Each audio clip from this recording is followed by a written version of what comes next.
आज का प्रातः क्लास है 4/10/1967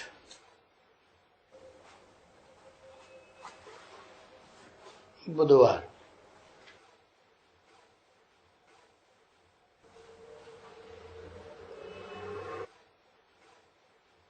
मीठी मीठी रूहानी बच्चों,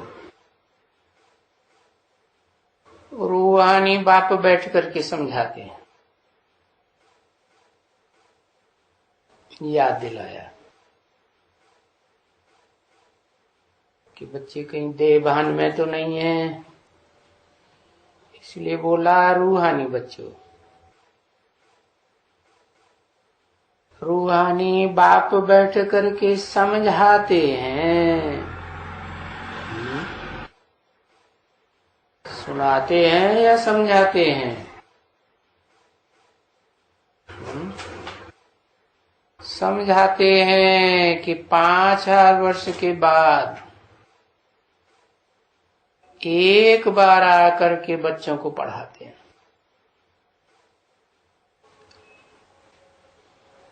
बाकी जन्म बाई जन्म तो नहीं आते हैं।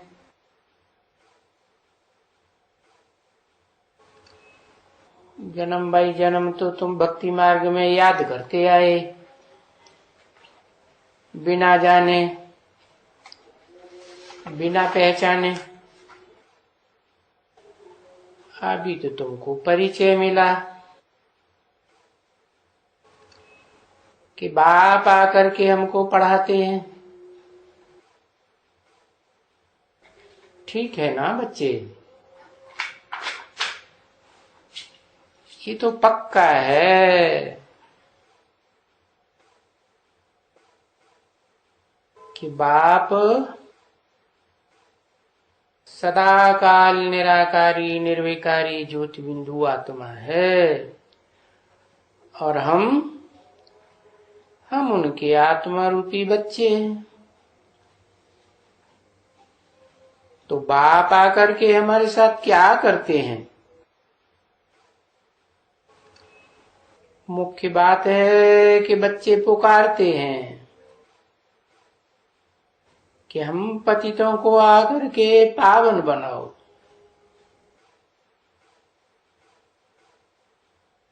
इसलिए सिद्ध है कि सारी दुनिया ही पतित है और नई दुनिया पावन होती है। ये तो बिल्कुल कॉमन बात है। इस दुनिया की हर चीज पहले पहले सतो प्रधान होती है तो नई होती है, बाद में पुरानी बनती है। परंतु इस दुनिया की हद की चीजें तो बच्चे बनाते हैं, फिर वो पुरानी होती है। परंतु ये नई दुनिया कौन बनाता है? जो नई दुनिया पावन कही जाती है।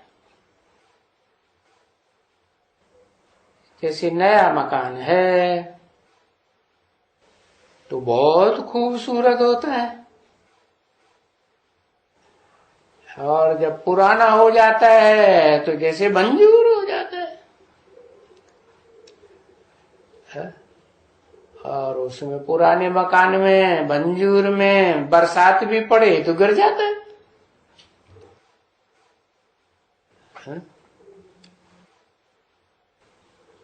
तो ये भी पुरानी दुनिया है। अभी बाप आकर ज्ञान की बरसात बरसाते हैं। जोर से बरसात गिरेगी तो क्या होगा? मूसलाधार बरसात होगी तो क्या होगा? ये पुरानी दुनिया गिर जाएगी।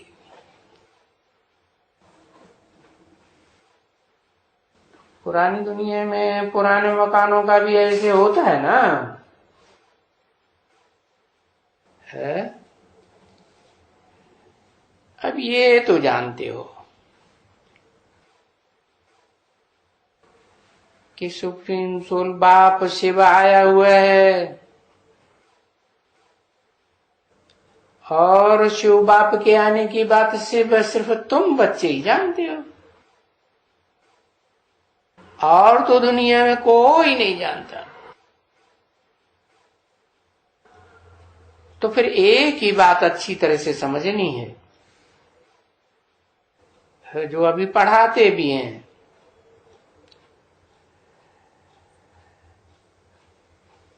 कि ये पढ़ाई जो तुम अभी पढ़ते हो,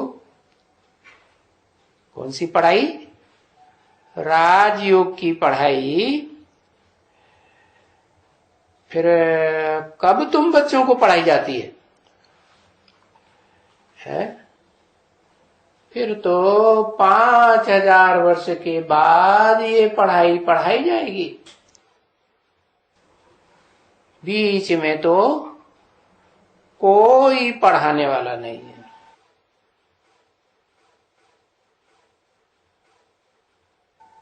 ऐसे तो कभी भी कोई साधु संत महात्मा अपने को फॉलोअर्स को ऐसी बात कभी नहीं कहेंगे कि हम जो पढ़ाई पढ़ाते हैं वो 5000 वर्ष के बाद फिर आकर के पढ़ाएंगे।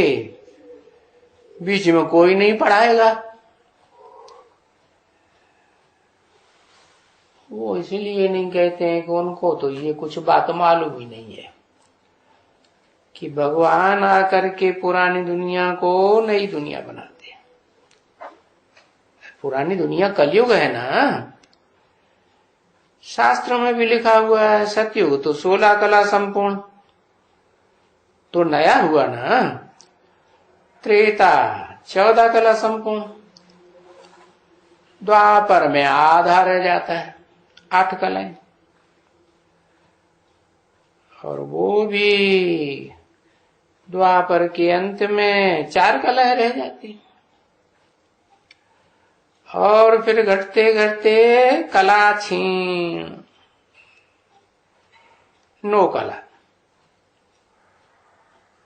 तो उन लोगों को ये बुद्धि में कुछ भी नहीं रहता है। भले शास्त्रों में तो लिखा हुआ है कि कौन से युग में कितनी कलाएं होती हैं, वो ये भी नहीं जानते कि कला का मतलब क्या है। अरे भाई, चंद्रमा में जैसे 16 कला होती है तो संपूर्ण रोशनी होती है, ऐसे ही बाप ने जो ज्ञान की रोशनी दी थी, बाप तो अकूट ज्ञान का भंडार है ना, तो जो रोशनी दी थी वो भरपूर दी थी, क्योंकि बाप तो ज्ञान सूर्य है ना, और सूर्य तो कलाओं से भी परे। तो कितना तुमको अखूट ज्ञान का भंडार मिला था है? तो तुमको तो फिर भी कुछ घटते घटते घटते आखिरी उन लोगों के संग के रंग में आते आते, जो इस सृष्टि रूपी रंगमंच पर बाद में आते हैं, तो तुम्हारा भी वो रोशनी उजियानी हो जाती है। उन लोगों को तो कुछ भी मालूम नहीं है कि इस खेल को बेहद का खेल कहेंगे, बेहद का ड्रामा है। उनको इस खेल का मालूम क्यों नहीं है? ऐसे तो ढेर सारे ड्रामा नाटकबाजी खेलते रहते हैं। उनको इसलिए नहीं मालूम है कि वो तो निवृत्ति मार्ग वाले हैं। इसलिए उनको इस प्रवृत्ति मार्ग के खेल का कुछ भी पता नहीं है कि बाप आकर के पुरानी दुनिया जो सब निवृत्ति मार्ग वाले बन जाते हैं। कैसे है? अरे प्रवृत्ति को पक्का करके रखते हैं कि एक छोड़ा दूसरा, दूसरा छोड़ा तीसरा, है पक्का हुआ। इसको क्या कहेंगे? क्या कहेंगे? कच्ची प्रवृत्ति। तो उनको पता ही नहीं पड़ता है कि बाप आकर के देवताओं की पक्की प्रवृत्ति 2500 साल के लिए स्थापन करते हैं। फिर धर्म पिताएं आते हैं दूसरे दूसरे धर्मों के, वो फिर प्रवृत्ति को तोड़ देते हैं। तो निवृत्ति मार्ग का खेल चालू हो जाता है। तुम तो फिर भी बहुत लंबे समय तक प्रवृत्ति मार्ग में रहते होंगे कि नहीं रहते होंगे? हाँ, परंतु संघ के रंग में आने से ये भारतवासी मातृदेश के है ना, तो माताएं तो क्या कहें, है? वो तो पितृदेश है। कौन सा? द्वापर युग से जो भी धर्म पिताएं आते हैं, है? वो कोई पक्की माता बनाते हैं, है? नहीं, वो तो प्रवृत्ति में पक्के हैं ही नहीं। तो बाप आकर की ये बात समझाते हैं कि मैं तो देवी देवताओं का पक्का प्रवृत्ति मार्ग स्थापन करता हूं 2500 वर्ष का, और वो धर्म पिताएं आकर के 2500 वर्ष का निवृत्ति मार्ग स्थापन कर देते हैं, क्योंकि प्रवृत्ति को निभाना जानते ही नहीं। तो तुम कहां भी जाएंगे, है? देश में विदेश में कहां भी समझाने के लिए जाएंगे, तो तुम तो जानते हो कि इस सृष्टि के आदि मध्य अंत की चक्कर की कोई भी बात समझा नहीं सकते हैं सिवाय तुम बच्चों के। क्यों? क्योंकि ऋषि मुनियों ने तो शास्त्रों में लिख दिया कि ये सृष्टि लाखों वर्ष की है। सतयुग, त्रेता, द्वापर, कलयुग, ओहो लंबा लंबा बता दिया। बड़ी चालाक हैं, इसलिए बता दिया कि कोई पूछे कि इस सृष्टि में कैसे चक्कर लगाती है आत्मा, कितने कितने जन्म कहां कहां किस युग में लेती है, और सारी हिस्ट्री बताओ। तो फिर वो तो फिर हक्के बक्के रह जाएंगे, इन्होंने क्या पूछ दिया। तो फिर उन्होंने ये चालाकी चली, क्या? सृष्टि को लाखों वर्ष दे दिए। तो वो कोई भी समझा नहीं सकते। तुम बच्चों को तो बाप ने बताया है, तो तुम समझा ही सकते हो। भले तुम कहां भी विलायत में जाओ, यहाँ देश में जाओ, यहाँ दूर दराज जाओ, कोई भी नहीं समझा सकेंगे। अच्छा, तो इस सृष्टि के चक्कर को समझाने में मेहनत क्या पड़ती है? क्या मेहनत पड़ती है? समझाने में बड़े से बड़ी मेहनत पड़ती है आत्माभिमानी बनने। बाबा समझाते हैं ना कि इस आधा कल्प में बाद में जब ये धर्म पिताओं की दुनिया आती है, मानवीय धर्म पिताओं की, तो तुम आधा कल्प तो देह अभिमानी बनकर रहते हो। वो धर्म पिताएं देह अभिमानी हैं कि मेरी तरह सदाकाल के आत्माभिमानी है? तो वो कौन सी दुनिया बनाते हैं? देहभान की दुनिया बनाते हैं। सबको देहभान का नशा चढ़ जाता मैं ये हूं, मैं वो हूं, मैं इतना बड़ा हूं, इतना महान हूं। उनके पंजे में तुम बच्चे भी आ जाते हो क्या? कोई थोड़ा, कोई ज्यादा। तुम भी लास्ट जन्म में नंबरवार पूरे पूरे उनकी चक्करी में आ जाते। क्या चक्करी में आ जाते? कि सतयुग आदि से 16 कला संपूर्ण बनने वाली कृष्ण की आत्मा, उसको भी देवान चढ़ जाता है। तो क्या करती है? बस मैं कृष्ण ही सब कुछ हूं। क्या हूं? सारी सृष्टि कौन बनाता है, बिगाड़ता है? मैं बनाता हूं। ब्रह्मा को मैंने बनाया, विष्णु को मैंने बनाया, शंकर को मैंने बनाया। हाँ, गीता का भगवान बन के बैठ जाता है।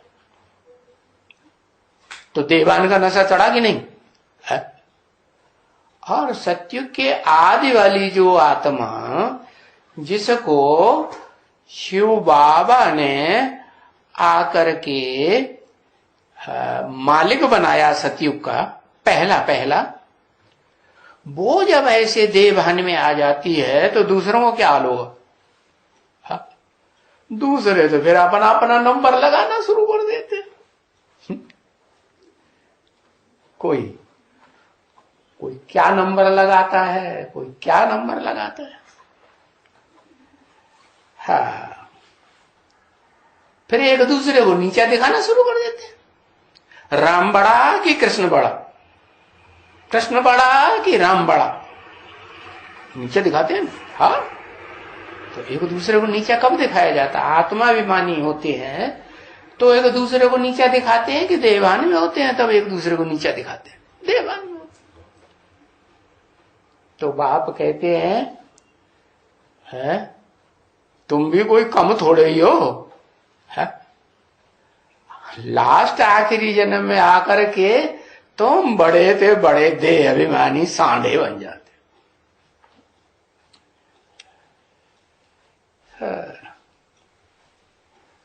अभी तुमको आत्माभिमानी जरूर बनना है।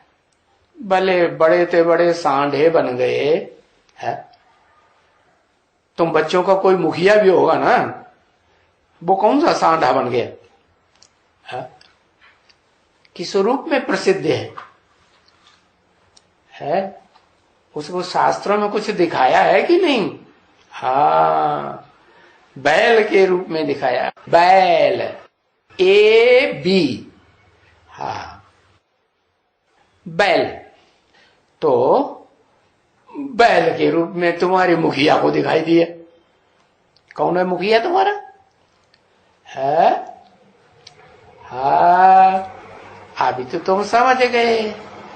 इस सृष्टि में जो भी प्रजा मात्र है मनुष्यों की, उन सब मनुष्य मात्र का पिता प्रजापिता। मुसलमान कहते हैं आदम, क्रिश्चियन लोग कहते हैं एडम, जैनी लोग कहते हैं आदिनाथ, और यहां भारत में हिंदुओं में कहा जाता है आदिदेव है। हाँ, तो बताया कि जो आदिदेव था, आदि में, सृष्टि के एकदम आदि में, 16 कला संपूर्ण सृष्टि बनने से भी पहले कलातीत स्टेज में था पक्का सूर्यवंशी। वो देखो कैसा दे अभिमानी सांडा बन जाता है। बैल, बैल कैसा होता है? अड़ियल होता है या लचीला होता है? जैसे गाय लचीली होती है, कैसा होता है?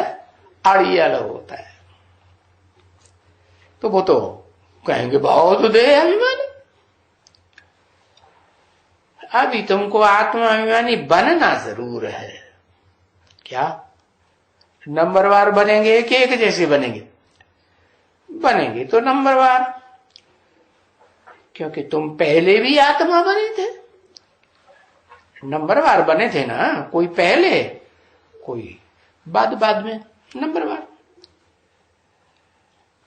तो भल करके 2500 साल से तुम अपन को देह समझते आए हो, तो पहले अपन को आत्मा समझना है।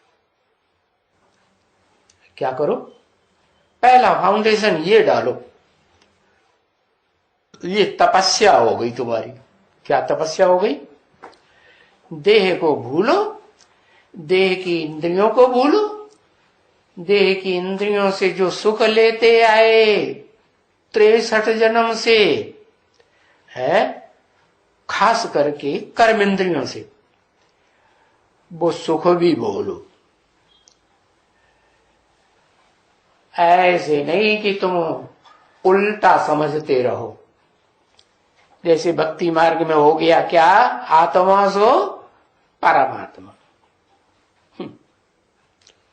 नहीं, अरे ऐसे थोड़ा ही हो सकता है कि इस सृष्टि रूपी रंगमंच पर जो भी आत्माएं हैं वो सब परम पाठधारी परमात्मा बन जाएंगी।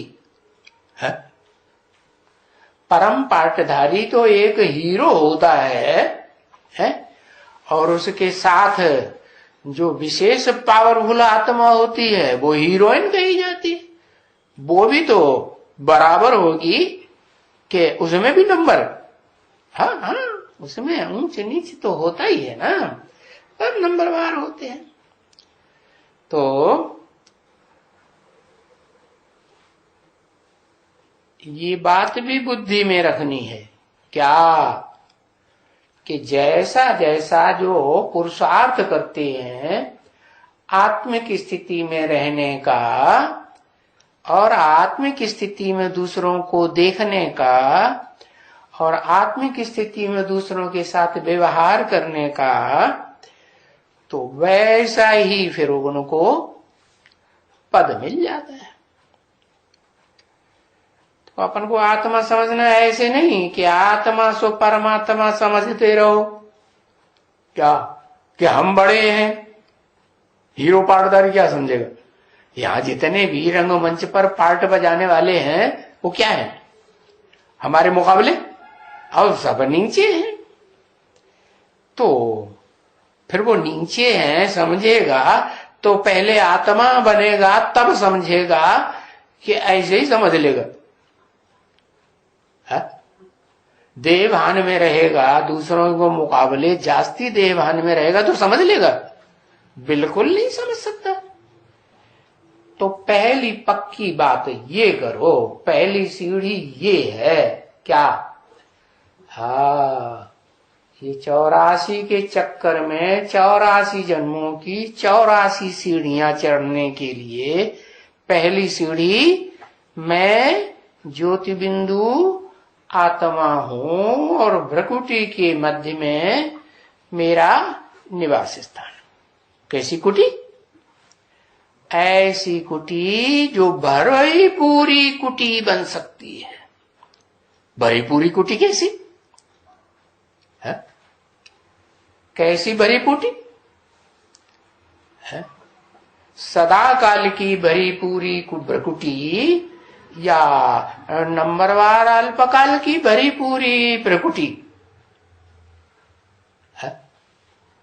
कैसी प्रकुटी? सदा काल की भरी पूरी कुटी। हाँ, ये तो बहुत अच्छी बात बताई कि सब सदा काल की भरी पूरी भ्रकुटी बनेंगे और सदा काल बनी रहेगी। बनी रहेगी ना? ये क्या बात? क्यों? हाँ, अभी तो बताया नंबरवार आत्मिक स्थिति को धारण करेंगे और नंबरवार आत्मिक स्थिति को धारण करने वाले प्रत्यक्ष होंगे इस सृष्टि पर, तो क्या होगा? इनकी आत्मिक स्टेज बनेगी। तो जैसे इब्राहिम, बुद्ध, क्राइस्ट, गुरु नानक इस सृष्टि पर आते हैं तो उनके चेहरे से क्या दिखाई देता है? चेहरे में देवान टपकता है या रूहानियत टपकती है? है। हाँ, रूहानियत टपकती है ना। तो ऐसे तुम बच्चों के भी नंबरवार रूहानी स्टेज बनेगी। तो नंबरवार फिर इस षष्ठी रूपी रंगमंच पर तुम्हारा भरकटू रीपी तख्त जो है पक्का बनेगा। हाँ, नंबरवार बनेगा कि सबका षष्ठी रूपी रंगमंच पर आदिकाल से ही बन जाएगा। हाँ, नंबरवार बनेगा। कोई कहा आदिकाल से ही बन जाएगा। सत्युग किसके भी आदि से। जो सतयुग के आदि में कलयुग के अंत में विनाश हुआ था, महाविनाश, तो उस महाविनाश होने से पहले ही बनेगा नंबरवार। कितनों का बनेगा? है 4.5 लाख का बनेगा। अच्छा, 4.5 लाख का बनेगा पहले, है पहले 8 का बनेगा। अच्छा, ये भी बात सही है, 8 तो फिर होंगे ना, क्योंकि भक्ति मार्ग में भी दिखाते हैं, शंकर जी का चित्र बनाते हैं, समझते हैं ये शिव बाबा है, ऐसे ही समझते हैं ना। तो उसके सर पर 8 मणके दिखाते हैं, है। तो जो 8 मणके हैं वो तो कोई के सर पर बैठे हैं ना। अब शिव सुप्रीम सोल को तो सर है नहीं, तो वो सर किसका हुआ? है हुआ कि नहीं? हाँ, उसका हुआ जिसका नाम शिव के साथ जोड़ा जाता है। तभी तो कहते हैं शिव शंकर भोलेनाथ। तो वो शंकर वाली आत्मा जो साकार शरीर हरि है, वो इस षष्ठी रूपी रंगमंच पर पहले पहले आत्मिक स्थिति धारण करती है। और आत्मिक स्थिति धारण करने से क्या, जब आत्मा स्पष्ट दिखाई दे, नंबरवार तो दिखाई देगी, तो आत्मा तो निराकार है, ज्योति बिंदु है, लेकिन इन आंखों से नहीं देखी जाती, वैज्ञानिक यंत्रों से भी नहीं देखी जाती, फिर कैसे पकड़ी जाती है? हाँ, मन बुद्धि की पावर से उसे पकड़ा जा सकता है। तो जो मन बुद्धि की पावर है वो उस ज्योति बिंदु आत्मा रूपी रिकॉर्ड में अपने जन्मों को देख सकती है या नहीं देख सकती है? देख सकती है। तो वो कैसे देखेगी? पहले पहले क्या पुरुषार्थ करना है? मैं भ्रुकुटी के मध्य में अविनाशी ज्योति बिंदु चमकता हुआ सितारा हूं। तो यह आत्मा समझना है, ऐसे नहीं कि आत्मा सो परमात्मा, नहीं। आत्मा सो परम पिता परमात्मा शिव को याद करना है। क्या? किसको याद करना है? ऐसे नहीं कहा कि सिर्फ परमात्मा को याद करना है, क्योंकि बाप तो आके बताते हैं कि परमात्मा में और परम पिता में क्या अंतर है। परम पिता माने सुप्रीम सोल गॉड फादर है, वो आकर के तरीका बताते हैं, क्योंकि वो उनके अलावा तरीका कोई बता ही नहीं सकता कि नई सृष्टि रूपी मकान कैसे बनेगा। तो वो आकर के बताते हैं कि पहले तो अपन को आत्मा समझो, आत्मा समझ करके मुझ परम पिता परमात्मा को याद करो। अरे एक को याद करें कि 2 को याद करें? और दो होंगे तो जरूर कोई नीचा होगा, कोई ऊपर होगा, कि दोनों एक जैसे होंगे? है? हाँ, पर्सनालिटी तो एक होगी, शख्सियत एक ही होगी, व्यक्तित्व तो व्यक्ति तो एक ही होगा, क्योंकि निराकार इस सृष्टि में कैसे प्रत्यक्ष होगा? तो वो तो शरीर में प्रवेश करेगा ना, कोई न कोई में। तो कौन से शरीर में प्रवेश करेगा? है वो तो वो ही उसी शरीर में प्रवेश करेगा। हाँ, जो इस सृष्टि रूपी रंगमंच पर जब वो आके बताता है कि अपन को आत्मा समझो, तो पहले पहले आत्मा समझेगा कि बाद में? पहले पहले आत्मिक की स्थिति में टिकेगा, आत्मा अपन को देखेगा, दूसरों को भी आत्मिक रूप में देखने का अभ्यासी बने। तो बताया कि वो तो 2 नंबर का हो गया ना। फिर अव्वल नंबर आत्मा कौन हुई? इस सृष्टि रूपी रंगमंच पर पार्ट बजाने वाली शिव।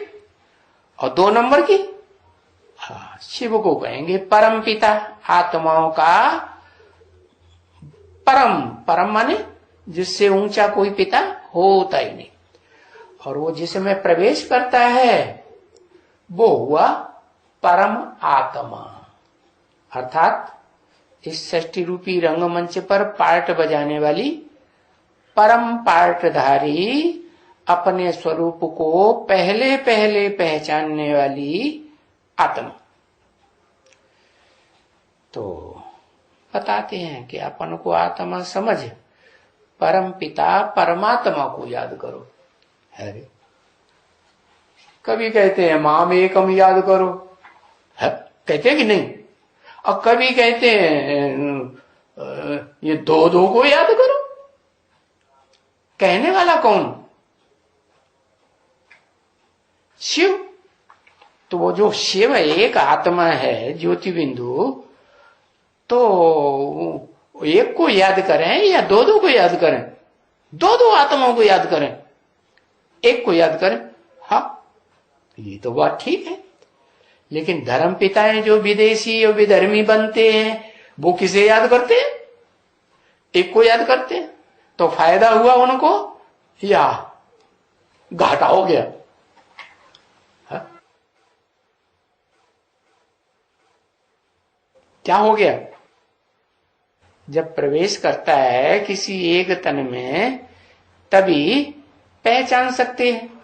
वो तो ठीक है, पहचानते हैं तब तो आकर के सलामी भरते हैं, क्योंकि सलामी जब तक न भरे तब तक उनको वो वर्षा भी नहीं मिलेगा। कौन सा? मुक्ति और जीवन मुक्ति। और मुक्ति जीवन मुक्ति का वर्षा नहीं मिलेगा, क्योंकि वो भी तो नंबरवार है ना। द्वैतवादी द्वापर युग में भी जो आत्माएं इस सृष्टि रूपी रंगमंच पर उतरती हैं, तो उनके भी तो कोई नेताएं होते हैं ना, अलग अलग धर्मों के, है? जैसे सारी सृष्टि का कोई प्रजापिता है? सारी मनुष्य सृष्टि का बाप, बापों का बाप है।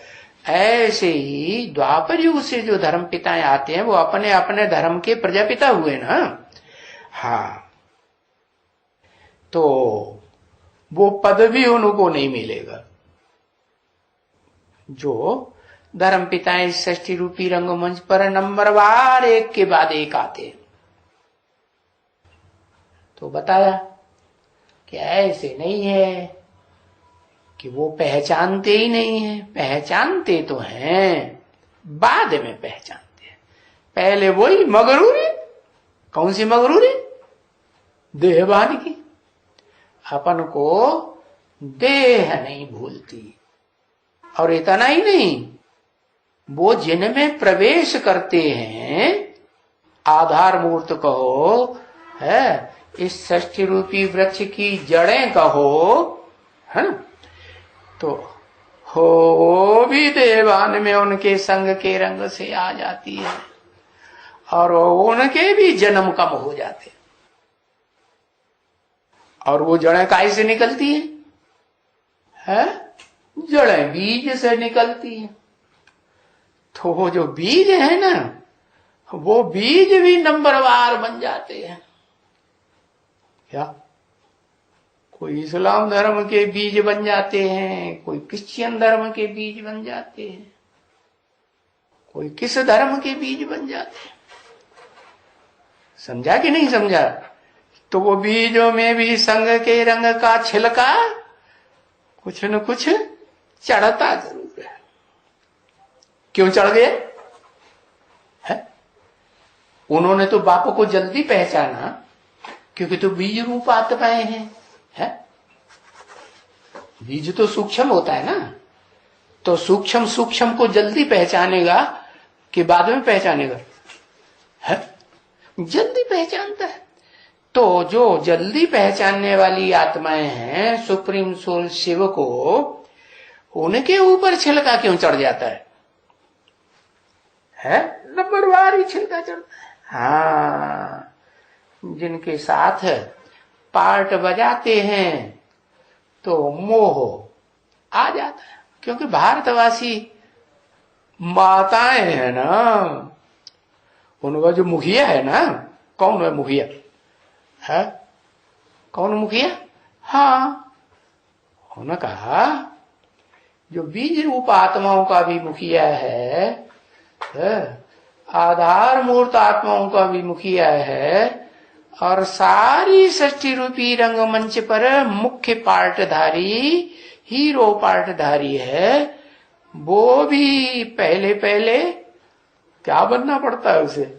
हाँ, अम्मा बनना पड़ता है। ब्रह्मा, ब्रह्म ने बड़ी, मां माने मां।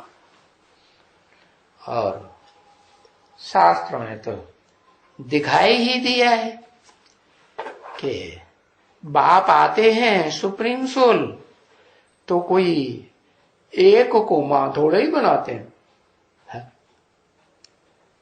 एक को मां बनाए तो सारी सृष्टि में सूर्यवंशी रहेंगे, है कि और वंश के हो जाएंगे?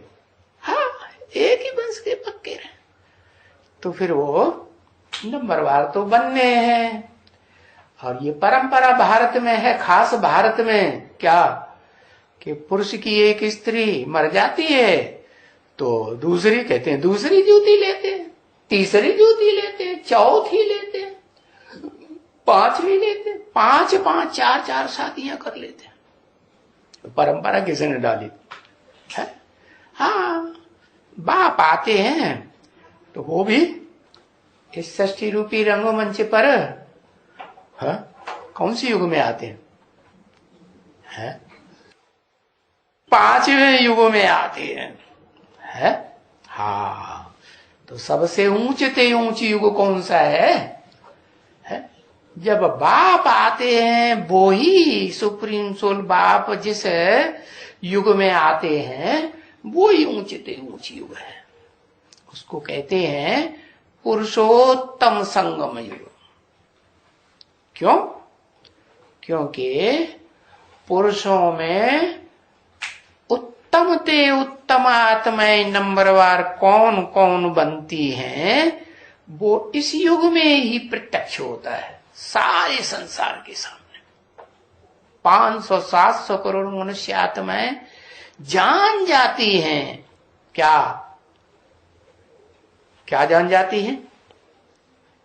कि हम नीच क्यों बने और ये आत्माएं ऊंच क्यों बनी। क्यों? क्या कारण बताया है? पहचान। किसकी पहचान है? हाँ,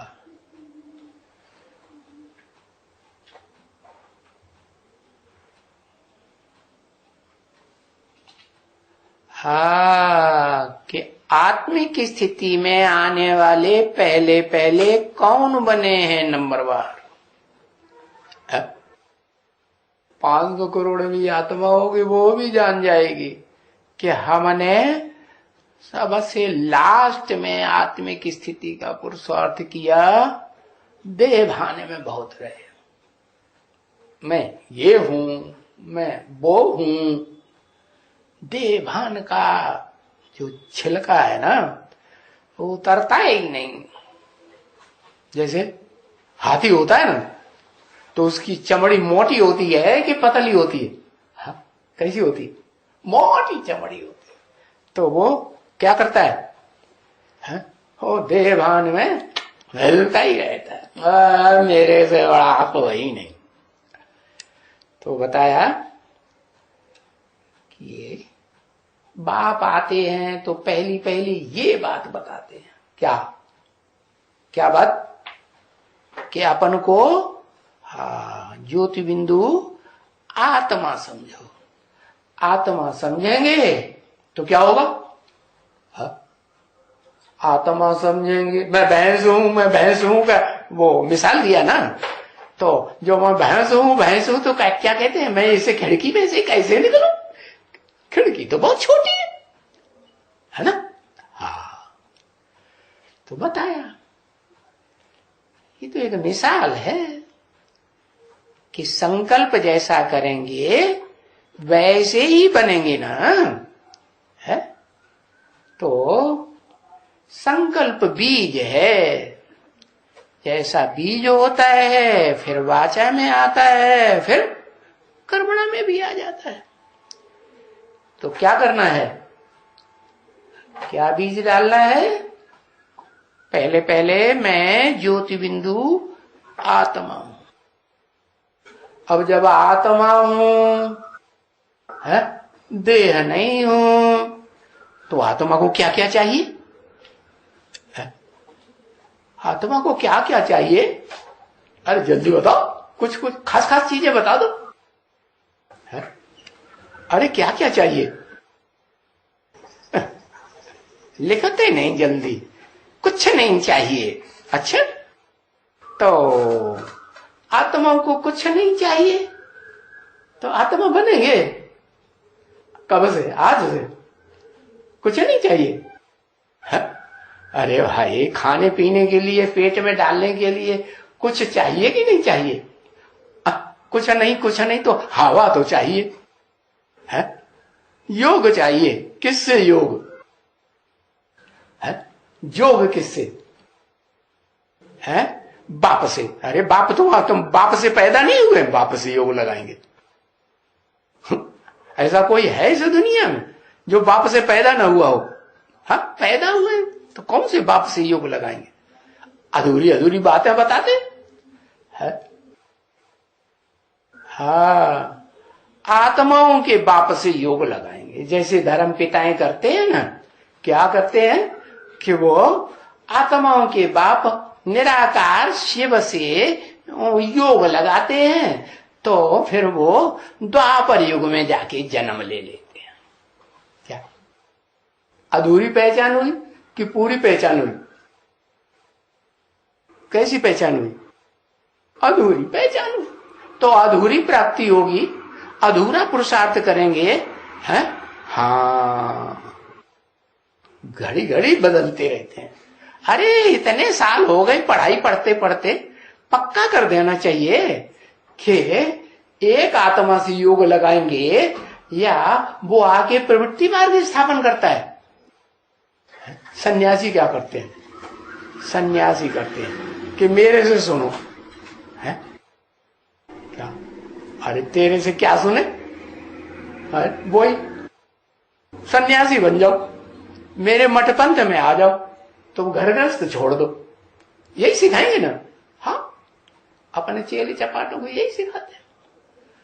तो सन्यासी सन्यासी बनाते हैं। और शिव बाप इस षष्ठी रूपी रंगमंच पर आते हैं तो भले 100 साल कम 5000 साल वो सन्यासी बन करके ही रहते हैं, तो भी हम बच्चों को इस षष्ठी पर आकर क्या सिखाते हैं? सन्यासी बन जाओ।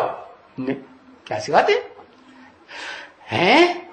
पक्के प्रवृत्ति मार्ग के बनो, सूर्यवंशी। क्या 84 जन्मों में भी तुम कभी भी निवृत्ति मार्ग की नहीं बनना। क्या? हाँ, अच्छा, तो माताएं ज्यादा निवृत्ति मार्ग की बनती हैं या पुरुष ज्यादा निवृत्ति मार्ग की बनते हैं? हाँ, पुरुष जो है निवृत्ति मार्ग की बनते हैं, माताएं प्रवृत्ति मार्ग की बनती हैं। वो तो निवृत्ति में जाती नहीं। तो भगवान आकर के क्या बनाता है पहले? है बच्चों को क्या बनने के लिए बोलता है? बच्चे, मैं तुम्हें आकर के मनुष्य से कम देवता तो बनाता हूं, देवता बनाता हूं ना। तो देवता बनने के लिए क्या बनेंगे पहले? प्रवृत्ति बनेंगे, माने स्त्री और पुरुष दोनों बनेंगे।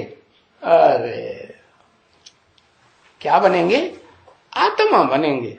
अच्छा, अरे बाप कहते हैं मैं आता हूं तो सन्यासी बन करके नहीं आता हूं, मैं आते ही क्या करता हूं? आते ही अम्मा बनाता हूं। क्या भारत में आता हूं तो मुझे क्या चाहिए?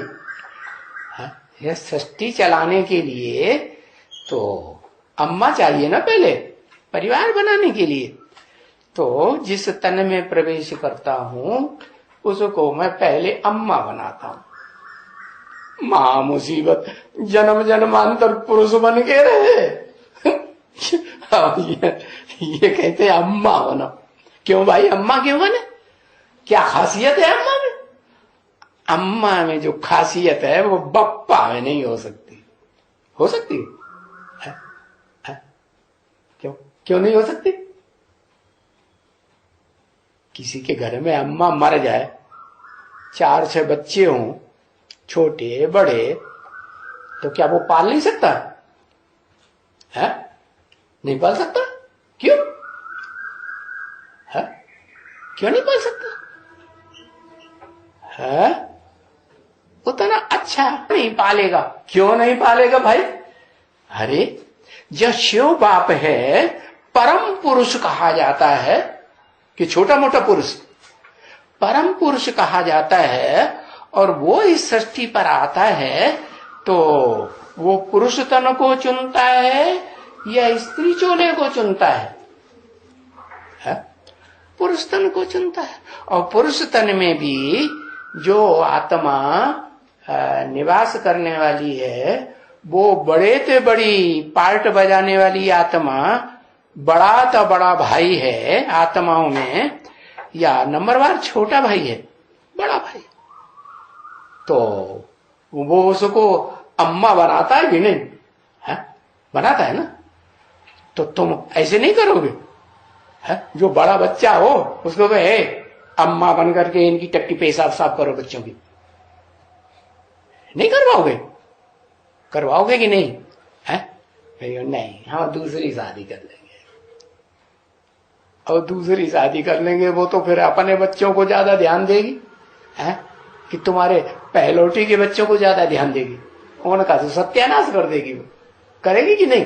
हाँ, क्योंकि वो तो निवृत्ति मार्ग हो गया। क्या हो गया है? तो शिव बाप कहते हैं कि मैं इस सृष्टि पर आता हूं तो अम्मा बनाता हूं, और साधारण अम्मा नहीं है, परम ब्रह्म है। कैसा परम ब्रह्म? जिसकी लागत ऊपर वाले की तरफ ही लगी रहे। क्या? नीचे वालों की ओर लागत लगाओ न लगे। तो फिर ब्रह्मा के शास्त्रकारों ने 5 मुख दिखाई दिए। 4 मुख ऐसे हैं जो 4 दिशाओं में 4 धर्मों की खास, 4 मुख्य धर्म है ना, देवता, इस्लामी, बौद्धि, क्रिश्चियन। तो 4 धर्मों की जो 4 दिशाएं, 4 क्या नाम, बड़े बड़े देशों में फैली हुई हैं, उनकी ओर उनका मुख रहता है। क्या? कोई का देवी देवता भारत की ओर, कोई का इस्लामी धर्मखंड कहा? दक्षिण में है ना, अफ्रीका अरब देश वगैरह दक्षिण में है ना, हाँ उस तरफ रहता है। कोई का पूरब में, पूरब में माने पूर्वी सभ्यता है ना, जहां से सूर्य निकलता है उस तरफ बुद्धि रहती है। और कोई की पश्चिम में, एकदम उल्टा। क्या? पूर्वी सभ्यता की यादगार जगन्नाथ। क्या करते हैं? क्या करते हैं जगन्नाथ? जगन्नाथ खुद भी सच्चा जगन्नाथ होगा, सच्चा जगन्नाथ का पुजारी होगा तो क्या करेगा? हाँ ये करेगा कि सारी सृष्टि के लिए पुरुषार्थ करने के लिए, पहला पहला पुरुषार्थ हो चाहे आखिरी पुरुषार्थ हो, आत्मा बनने का पहला पुरुषार्थ हो, वो तो तब ही करेगा जब उसकी पेट की पूर्ति होगी कि नहीं? हाँ, तो इस सारी सृष्टि का वो नाथ है, स्वामी है, तो बाप सब बच्चों के लिए सोचेगा कि अपने लिए सोचेगा सिर्फ? हाँ, सारी सृष्टि के लिए, फिर वो और अपने लिए भी। और अपने नजदीक जो पुजारी होंगे पंडे पाजियन, दूर वाले नहीं, कलयुग वाले, उनकी बात छोड़ दो। हाँ, पुजारी तो द्वापर युग से होते हैं ना, तो जो पक्के पुजारी होंगे वो भी कहेंगे अरे क्या सारी दुनिया की पालना करनी है, पुरुषार्थ कराने के लिए तो क्या करना है? अरे क्या करना है? भीख मांगना है। हाँ, फिर क्या करना है? भीख नहीं मांगना है? हाँ, भीख नहीं मानना है, ब्राह्मणों का धंधा तो करना है, ब्राह्मण बन के ही रहना है। लेकिन फिर भी जैसे भक्ति मार्ग में ब्राह्मणों को दिखाई दिया क्या कर रहे हैं? भीख मांग रहे हैं। अरे भगवान बाप आकर के भीख मांगना थोड़ा ही सिखाता है, उन्होंने दिखाई दिया है, कहने नहीं सिखाता है? क्या दिखाई दिया? देखो बामन भगवान बामन बन के आए, उन्होंने भीख मांगी ना। अरे भाई उन्होंने क्या भीख मांगी सो तो बताओ। उन्होंने तो 3 पैर पृथ्वी मांगी थी और तो कुछ नहीं मांगा था।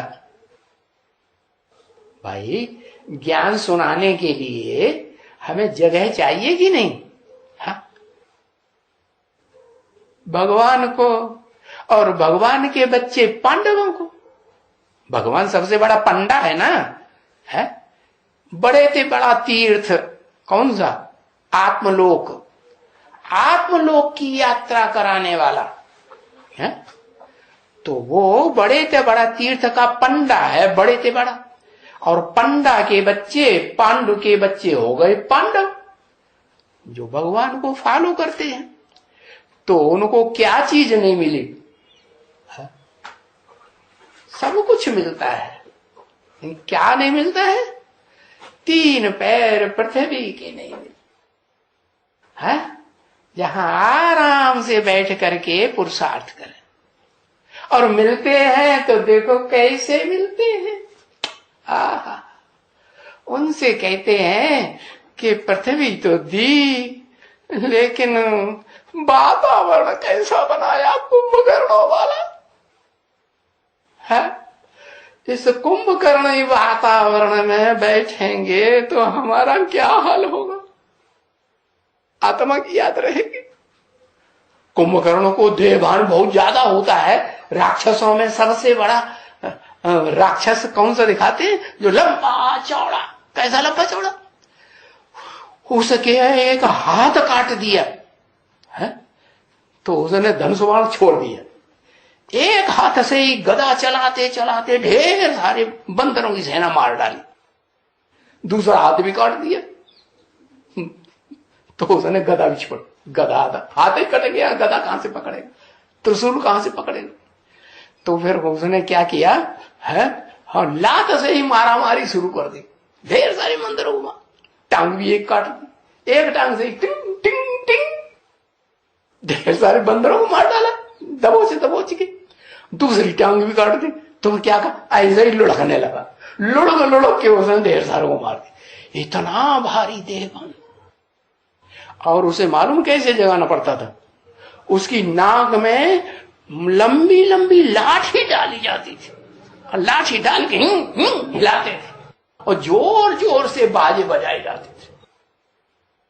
वो उठता ही नहीं था। ऐसी कुंभकर्णी दुनिया में भगवान को 3 पैर पृथ्वी मिलेगी, तो भगवान क्या करेगा, है? बताओ। अरे राजा बलि के पास जाना पड़ेगा ना। क्या राजा बलि वो सोता रहता था? नहीं, वो तो बड़ा अच्छा भले राक्षस था, लेकिन अच्छा राक्षस था, प्रहलाद के कुल का था, है? हाँ, किसके कुल का? प्र माने प्रकृष्ट रूप से, आह्लाद माने खुशी देने वाला राक्षस, भले राक्षसों के कुल में पैदा हुआ, तो ऐसे के पास जाना पड़ता है। वो तो दुनिया का बड़े से बड़ा राजा था, क्या?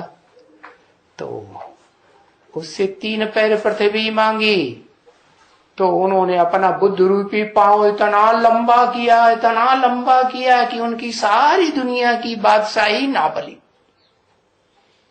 2 ही पांव में उनका पूरा शरीर नाप लिया। तो फिर तीसरे पांव उन्होंने अपना सर दे दिया, हमारे सर के ऊपर पांव रख दो, वो भी ले लिया, पूरा सरेंडर कर दिया है। तो देखो, बाप कहते हैं कि जगन्नाथ भंडारे में फिर क्या चाहिए, कम से कम है, कम से कम क्या चाहिए, कितना चाहिए? जो 500 करोड़ की परवरिश हो सके बिना मांगे, है? क्या मांगे? रोटी दाल नहीं, क्या मांगे? सिर्फ 3 पैर पृथ्वी की मांग की बात है। रोटी दाल और पैसों रुपयों सोना चांदी के मांगने की बात नहीं है।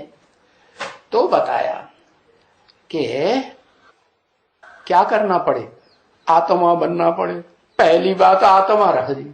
अरे ये तो बड़ी ऊंची बात बताई थी, आत्मा बनेंगे तो क्या क्या चाहिए, क्या क्या नहीं चाहिए। चलो, बाप बताते हैं कि मेरे बच्चे तो भूख नहीं मर सकते, क्या? पुरुषार्थ करने के लिए चाहे अकाल पड़े, दुकाल पड़े, अतिवृष्टि हो जाए, लगातार वृष्टि होती रहे, तो भी मेरे बच्चे भूख नहीं मरेंगे, है? हाँ, तो कम से कम सादा भोजन तो चाहिए, है? तो बता दिया। क्या बता दिया? बच्चे, सबसे अच्छा भोजन है दाल चावल और आलू। हाँ, आलू खूब पैदा होता है कहीं भी, और थोड़ा डालो ढेर सारा पैदा होता है। और ये जो चीजें हैं ना, खास 2 चावल और दाल। अच्छा, पानी दाल बना दो, कोई हर्जा नहीं। वो चने की दाल थोड़ी सी डाल दो छाछ में, पतली में, एकदम बढ़िया कड़ी बन जाएगी। तो दाल चावल आलू सबसे अच्छा भोजन है, ये खाएंगे हैं, ये बुद्धि पक्की बनेगी तो क्या होगा? अरे अच्छी चीजें मिलेंगी तो भरपेट खा जाएंगे, और 36 प्रकार के भोग मिलेंगे तो लक खा जाएंगे, और फिर खूब नींद आएगी। और सादा खाएंगे तो ज्यादा खाएंगे, या अच्छा पेट भर गया, पेट बस रहने दो। थोड़ा खाएंगे या ज्यादा खाएंगे, है? और थोड़े में ही काम चल जाए। तो बताया कि पूर्व की सभ्यता जो है ना, वो सबसे अच्छी सभ्यता। क्योंकि पश्चिम में जो श्रीनाथ दरबारे में जो क्रिश्चियंस को फॉलो करने वाले श्रीनाथ जी महाराज है ना, सतयुग के कृष्ण वाली आत्मा। हाँ, क्रिश्चियंस जो है ना वो कृष्ण को बहुत फॉलो करते हैं, और कृष्ण जी महाराज क्रिश्चियंस को बहुत फॉलो करते हैं। तो दोनों की राशि आपस में मिली हुई, घुटी हुई है दोनों की। हाँ, तो वो वहां मंदिर में जाओ पश्चिम में तो 36 प्रकार के भोग तो मिलेंगे, लेकिन किनको मिलेंगे? जिनके पास बहुत पैसा होगा, अंबानी जैसे, टाटा बिरला जैसे, उनको पैसा ज्यादा दोगे, बढ़िया बढ़िया है सारे 36 प्रकार के माल तुम्हारे पूरे परिवार को दे देंगे। और जिनको पैसा ही नहीं होगा, क्योंकि दुनिया में गरीबों की तादाद ज्यादा है क्या पैसे वालों की तादाद ज्यादा है? इस रावण राज्य की दुनिया में क्या होता है? पैसे वाले बनते जाते हैं और गरीब बनते जाते हैं। तो गरीबों की संख्या तो बहुत हो जाती है। तो उनको विचारों को तो वो 36 प्रकार के भोग मिल नहीं सकते। तो बताया कि मंदिर में दर्शन का भी टिकट लगता है। वाह भाई वाह, लो। हाँ, तिरुपति में चले जाओ, दक्षिण में है, वहां तो कितनी भीड़ लगती है। बहुत भीड़ भाड़ वाला मंदिर है ना, तो वहां कुछ खाने पीने को मिलता है? क्या मिलता है? अरे 36 प्रकार के भोग मिलते हैं कि नहीं? भोग मिलते हैं बिना पैसे के। हाँ, वहां तो पहुंचना भी नहीं होता। तो बताया सबसे अच्छा पूरब, दक्षिण भी नहीं। क्या? अरे सोने का टाइम अब नहीं रहा। क्या? हाँ, बताया कि अब तो आत्मा बनना है। मात्रा आत्रा नहीं लगा देना तो कहो नहीं, आत्मो बनना है। क्या? देहभान में रहेंगे तो तमो बनते जाएंगे, और आत्माभिमान में रहेंगे तो फिर आत्मा बनेंगे, और आत्मा बनेंगे तो आत्मा को क्या चाहिए? रोटी टुक्कड़। रोटी टुक्कड़ कोई नमक से भी खा ले तो जिंदा रहेगा या मर जाएगा? पुरुषार्थ करेगा या नहीं करेगा? करेगा। तो बताया कि पहले आत्मा बनो। तो मुसीबत, इससे तो अच्छा आत्मा ही बनना आ गया है। क्या बनना? तमो बनना है कि आत्मा बनना है? आत्मा बनना है। अच्छा, तो ये याद की यात्रा है मुख्य। सबसे पहले किसको याद करना है? आत्मा को याद करना, जिससे तुम्हारा ये जो पतित बने हो ना, किस बात से पतित बने हो? अपन को देह समझने से पतित बने हो। है? तो क्या करो? आत्मा समझो, और आत्मा समझेंगे तो नंबरवार पुरुषार्थ करने वाले, नंबरवार पार्टधारी षष्ठी रूपी रंगमंच पर बनेंगे। तो ओहो, आत्मा समझने से हम पावन बन जाएंगे। हाँ, ये कोई स्थूल चीज तो है नहीं। क्या? आत्मा ये तो बड़ी सूक्ष्म चीज है ना। स्थूल दवा हो, कोई स्थूल स्तुति हो, नहीं। कोई भी कर्मेंद्रियों से कोई योग या कान बंद करना, नाक बंद करना, माला फेरना, कर्मेंद्रियों से काम करना इसमें नहीं रहता है। किसमें? अपन को आत्मा समझ। तो जब कर्मेंद्रियों का कोई काम ही नहीं रहता है, शरीर में कर्मेंद्रियां हैं, तो चिंता किस बात की? अरे फिर देह की इंद्रियों की चिंता रखनी है। हाँ, इतना जरूर है कि शिव बाप कहते हैं कि तुमने अपना तन मन धन सब कुछ अगर अर्पण कर दिया, क्या किसी दूसरे को नहीं दिया, मेरे को ही दे दिया, मामेकम याद करो ना, मामेकम याद करोगे ना, तो मैं मामेकम याद करने से फायदा क्या होगा? क्या फायदा होगा? मामेकम याद करने से तुम्हें मेरे से ही वर्षा मिलेगा। कौन सा वर्षा मिलेगा? जन्म जन्मांतर की बादशाही का वर्षा मिलेगा। तो बताया कि कर्म इंद्रियों से कुछ भी जब नहीं करना है, ज्ञान इंद्रियों से कुछ भी नहीं करना है, तो फिर इस शरीर की इतनी चिंता क्यों? हाँ, अगर पूरे सरेंडर हो गए तो फिर जिम्मेवारी किसकी? शिव बाप की जिम्मेदारी। तो बाप कहते हैं मैं कहा, मैं तो बिनती हूं, मैं कहा लिए तुम्हारा ये दुब्ब फिरूंगा, इसलिए मैं तुमको ही दे देता हूं, तुम इसकी मेरा शरीर समझ करके तुम इसकी क्या करो? परवरिश करो। ये शरीर तुम्हारा नहीं है, किसका है? हाँ, शिव बाप का है, शिव बाबा का है। ऐसे समझ करके पुरुषार्थ करो, ये अमानत है। हाँ, ऐसे नहीं करना कि अमानत में खयानत कर दो। क्या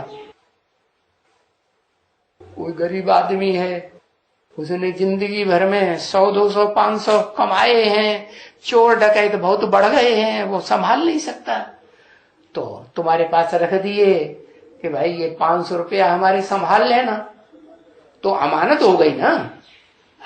और तुमने वो अमानत खा पी के खत्म कर दी या लुटा दी, और कहा कि भाई तुम रख गए थे, हमने तो उसको लुटा दिया, खा पी के खत्म कर दिया, तो ये तो बड़ा भारी पाप हो गया कि नहीं? या तो तुम रखते ही नहीं, रखते नहीं, जिम्मेवारी ली तो उसको संभालो। और फिर छोटे मोटे आदमी की जिम्मेवारी नहीं, सुप्रीम सोल।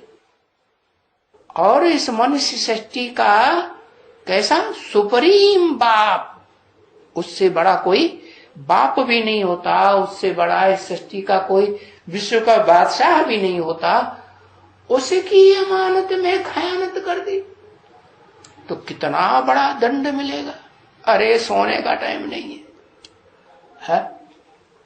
तो बताया कि बाप कहते हैं अपन को आत्मा समझो, और आत्मा समझने से तुम्हें बहुत फायदा है।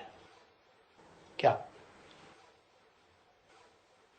देह की चिंता छोड़ दो, भले देह से भी सरेंडर हो गए, क्या ये देह की इंद्रियां जो हैं और किसी की सेवा में नहीं लगेंगी, सिवाय बाप की सेवा के। चाहे ज्ञान की सेवा करें हैं, और चाहे बाप की जो कारोबार है वो संभालने की भागदौड़ की सेवा करें। सेवा तो करनी है, अब जैसी सेवा करेंगे वैसी प्राप्ति होगी, क्योंकि बाप आकर के 4 वर्णों की स्थापना करते हैं, ब्राह्मण, क्षत्रिय, वैश्य और शूद्र। तो श्रेष्ठ ते श्रेष्ठ संगम युगी ब्राह्मण है। ये श्रेष्ठ ते श्रेष्ठ संगम युगी ब्राह्मण बनेंगे तो ब्राह्मणों को धंधा क्या बताया? ज्ञान सुनना सुनाना, ज्ञान सुनाना और उसके साथ समझना समझाना, और फिर समझने समझाने के साथ प्रैक्टिकल जीवन में धारण करना। तो ये काम करेंगे तो तुम पक्के ब्राह्मण वशिष्ठ जी जैसे बनेंगे, जिनको विश्वामित्र जैसे बड़े बादशाह ने भी हराए नहीं पाया। क्या? चंद्रगुप्त बड़ा राजा हुआ, सम्राट हुआ ना, हाँ, चाणक्य को हरा पाया? नहीं हरा पाया। तो राजा बड़े से बड़ा कौन हुआ? चंद्रगुप्त का भी उसके ऊपर भी शासन करने वाला हो गया। तो सबसे बड़ा ब्राह्मण, उनको कहते हैं, ब्राह्मण को गुरु बनाते हैं। गुरु माने भारी। तो बताया कि देह की चिंता करेंगे तो आत्मा का याद खत्म होती रहेगी। ये देह की चिंता देह अभिमानी रावण संप्रदाय वाले करें, और हम क्या बन गए? हम तो राम संप्रदाय बनने जा रहे हैं। तो राम संप्रदाय की सेना एक तरफ और रावण संप्रदाय की सेना दूसरी तरफ, और रस्साकसी हो रही है। क्या हो रही है ना? वो दिखाई है ना, कहां शास्त्रों में दिखाया है कि सागर मंथन हुआ। अब उन्होंने स्थूल सागर समझ लिया पानी का। अरे ये तो ज्ञान सागर की बात है। जो ज्ञान सागर अखूट ज्ञान का सागर शिव है ना, है वो निराकार करता भोक्ता इस सृष्टि पर जब आता है ना, तो किसी तन के द्वारा है ये सारी बातें ज्ञान की सिखाता है कि मैं रावण राज्य की दुनिया में आया हूं, है तो तुम बच्चे जो मेरे बच्चे बने हो वो राम के बच्चे बने हो ना, तो राम संप्रदाय के हुए ना। हाँ, तो राम संप्रदाय के बच्चों को किस तरफ खींचना है? रस्से को है, हाँ बाप की तरफ खींचना। तो बाप की तरफ खींचना है तो बाप तो रास्ता बताते हैं। अच्छे से तभी खींच पाओगे जब तुम आत्मा सूक्ष्म है ना, और देह तो बड़ी लंबी चौड़ी स्थूल है। तो ज्यादा ताकत किसमें होती है, स्थूल में या सूक्ष्म में? एटम बम बनाते हैं वो देह अभिमानी सांढे, वो एटम बम बनाते हैं, हथियार बड़े से बड़ा है। वो भी जानते हैं क्या सूक्ष्म में ज्यादा ताकत होती है कि हाँ, बड़ा चीज में ज्यादा ताकत होती है सूक्ष्म। तो तुम पहले आत्मा सूक्ष्म बनो तो तुम राम संप्रदाय की जीत करा पाओगे। नहीं तो क्या होगा? बजाय जीत कराने के है, कभी कभी क्या होता है, रस्सा खींचने वाले होते हैं। हाँ, जब रस्सा उन्होंने असुरों ने अपनी तरफ खींचना जोर से शुरू किया तो लुढ़क पड़ते हैं। बेचारों के हाथ से रस्सा ही छूट जाता है। क्यों? कौन से हाथ की बात? बुद्ध रूपी हाथ काम ही नहीं करता, छूट जाता है, गिर जाता है। तो बताया इसमें कोई काम करने की बात नहीं है। क्या अपन को आत्मा समझने, कर्म इंद्रियों से भी नहीं, ज्ञान इंद्रियों से भी नहीं। क्या आंखें फाड़ फाड़ के देखते रहो तभी याद आएगी? नहीं, तभी याद आएगी क्या आत्मा की? नहीं, ऐसे भी याद आ सकती। हाँ, जब तक ओहो आत्मा की स्थिति पक्की नहीं हुई है तब तक इन कर्म इंद्रियों से कुछ न कुछ सेवा करते रहेंगे तो भाग्य बनेगा ना। है, ज्ञान इंद्रियों से कुछ न कुछ सेवा करेंगे, है शुभ दृष्टि से दूसरों को देखेंगे आत्मिक स्थिति में, तो तुम्हारा भाग्य बनेगा कि नहीं? कानों से ज्ञान सुनेंगे, दूसरों को सुनाएंगे मुख से, तो तुम्हारा भाग्य बनेगा ना। तो बताया जब तक आत्मिक स्थिति पक्की नहीं हुई है लगातार की, कम से कम 8 घंटा बताया। कितना टाइम बताया? ज्यादा नहीं, 24 घंटे में 8 घंटे आत्मिक स्थिति और 8 घंटे अपने शरीर की परवरिश। वो तो कर्मेंद्रियों से ही करेंगे, क्योंकि फुल सरेंडर भी हो गए तो भी है, अमानत में खयानत तो नहीं करनी है, परवरिश करनी है कि शरीर की? नहीं, हाँ करनी है। तो वो भी 8 घंटा हो गए, और फिर 8 घंटा ईश्वरीय सेवा करो। क्या वो भी किन को बताया? वो भी बताया जो नॉन सरेंडर हैं, घर गृहस्थ में बाल बच्चों की पालना कर रहे हैं, है तो उनके लिए बताया। बाकी जो फ्री हैं ईश्वरी सेवा में लग सकते हैं, कोई परिवार का भरण पोषण करने की चिंता नहीं है, तो उनके लिए बताया कि उनको तो फिर 16 घंटे क्या करना है ईश्वरीय सेवा करनी है। ऐसी ईश्वरीय सेवा करेंगे तो सेवा करने वालों को आत्म की स्थिति ऑटोमेटिक बनती रहेगी। क्या कहा? हाँ, बताया। फिर आत्म की स्थिति जब बनेगी तो फिर तुम फ्री हो जाओगे, कर्मेंद्रियों से कर्म हो या न। तो बताया कि मूल बात क्या बताई है? हाँ, क्या बताई? कि अपन को ज्योति बिंदु आत्मा समझो और बिंदु बिंदु आत्माओं के बाप ज्योति बिंदु शिव को याद करो। कैसे पता चलेगा शिव कहाँ है? वो तो बाप जो ज्ञान देते हैं उस ज्ञान की गहराई में जाने से ही पता चलेगा, है? पता चलेगा ना। ब्रह्मा के मुख से जो वेद वाणी सुनाई, उस वेद वाणी की गहराई में जाएंगे अच्छे से। बाबा कहते हैं कि एक एक मुरली को 6 बार सुनेंगे, है? पढ़ेंगे, तब अच्छी तरह बुद्धि में बैठेगी।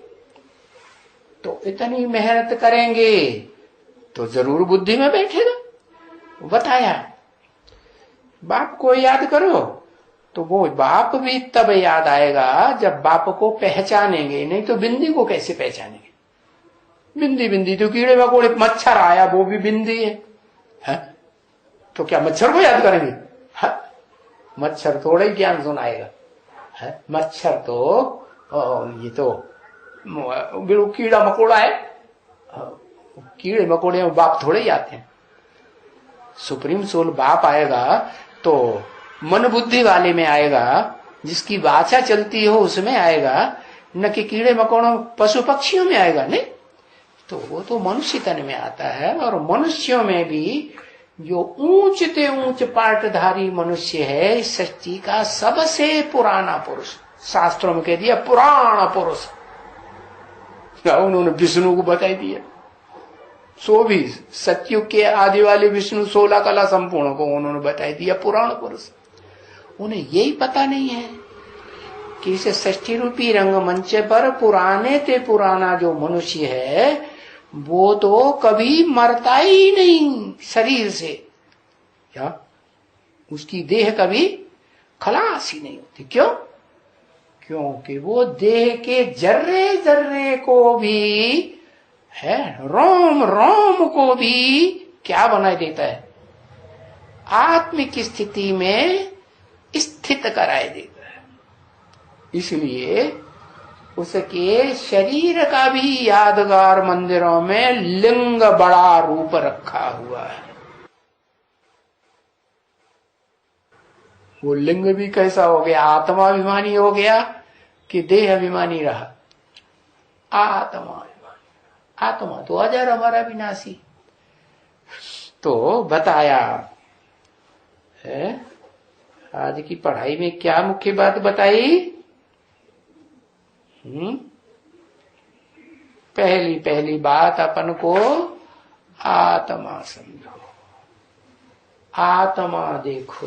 दूसरों को भी भ्रुकुटी के मध्य में ज्योति बिंदु आत्मा दिखाई दे, है?